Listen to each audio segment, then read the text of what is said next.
Hello and welcome to Morningstar. Today we talk to Niklas Kammer, our equity analyst, who has initiated coverage on Euronext, the exchange group that we know from the stock exchanges in, for example, Amsterdam, Brussels, Paris and Lisbon.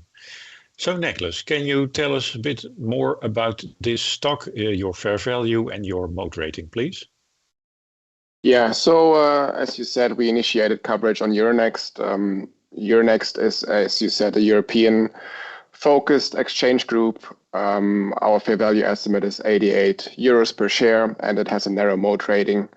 Our moat rating is derived primarily from their strong position in cash equities trading, but they also have a good position in indexes and index derivatives, which are based on their positioning in cash equities trading. So they are an important player in Europe. A network effect is important.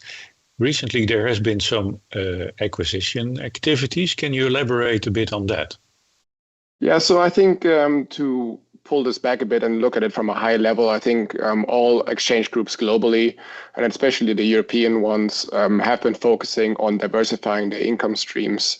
So they're looking to get away from the more volatile trading income streams or revenue streams and go more into the fee-based and subscription-based income streams. And there you have to think about primarily data. So data is really the name of the game here. And another point is where exchanges have been focusing on is to diversify further in the supply chain of the whole exchange business and the financial market infrastructure.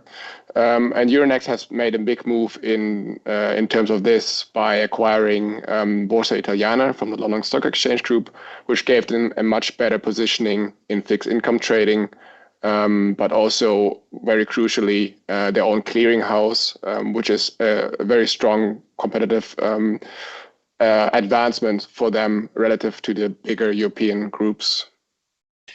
At the moment, Euronext is in the news because of their planned acquisition of Allfunds. What can you tell us about that?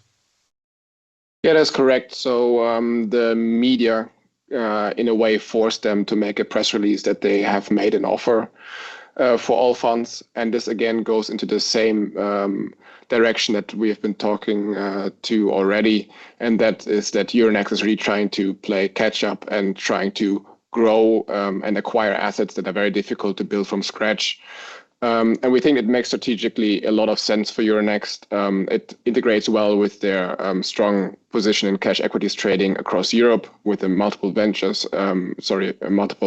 geographic locations that they have. It also integrates well with the central securities depositories that they operate across Europe. The market has punished Euronext in a way, though, since the announcement came out, and we think that is primarily for two reasons. Number one is leverage. Since the acquisition of Boerse Italiana, they started to delever the balance sheet, but with this acquisition, the gearing will increase materially again, we think. And second of all, Allfunds is controlled by two large shareholders, which we think will be looking to maximize the value for Allfunds, and could potentially force Euronext into a bidding war, which could drive the price up. Crucial for Europe, but not the only player. We have a few more. London Stock Exchange, for example, also Deutsche Boerse.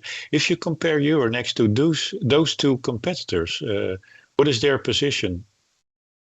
Yeah, I think first of all, from a competitive position, I think Euronext is obviously the smallest of the three and is really trying to catch up. And it's very difficult in a way because we see exchange assets or the assets that underlie the businesses of these exchange groups as very moaty or competitively advantaged. They're costly to build and difficult to position in these competitive environments. So Euronext has been playing catch up in terms of building such a strong competitive position. But the two larger groups that you mentioned, London Stock Exchange Group and Deutsche Börse, they're much more rounded in terms of their offering, particularly in the index business and also the data business. And our preferred player in the space, exactly for those reasons at the moment, is London Stock Exchange, because it has the best offering in terms of from the beginning of the value chain, the trading, all the way to the clearing at the end of this value chain, and then recycling this into turning all this information that they gather along the value chain into new data that they're selling to their clients. Okay, Niklas, thank you very much for your insights on this exchanges group landscape in Europe. Thank you for watching, and for Morningstar, I'm Robert van den Oever.